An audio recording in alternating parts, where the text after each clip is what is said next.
Has a new book out called Fraulein M. And through her characters, Caroline Woods explores hidden identities and family secrets revolving around World War II. This is Caroline, and she's our guest this morning. Good to see you. Good morning. Good to see you too. Thank you for having me. So tell me about the book. What is it about?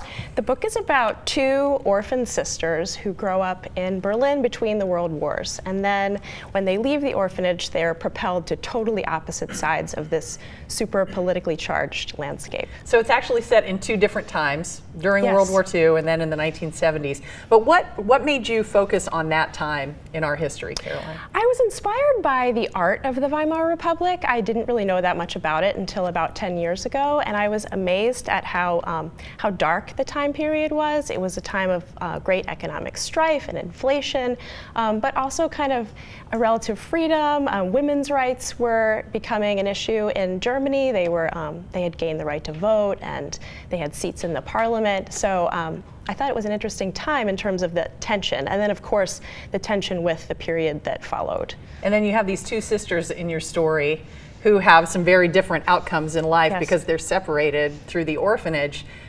Tell me, about your exploration of their relationship. You have a sister also. I do. I have a sister, and we have a wonderful relationship. So the tension between those sisters didn't come from us, but I think the love that they feel for each other was definitely inspired by life, and I could really get into the emotional side of what it would be like to see your sister living a life you completely disapprove of, and you're terrified for her.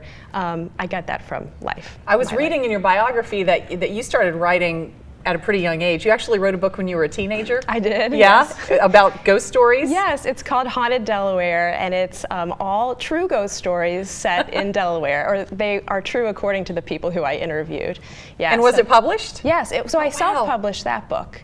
And self-publishing really worked well for me in that scenario because I had a very specific audience to which I could market the book. Okay, but now you have a publishing company. Yes. Do you have any advice for other young people, or I mean any people? Lots of people want to write books, but it's quite a process to get one published and get it into readers' hands. Do you have any advice for people? It's a grueling process, but my advice is to not be afraid to send out your work. A lot of times you hear the well-meaning advice that you need to wait until your book is, quote, finished before you even begin submitting it.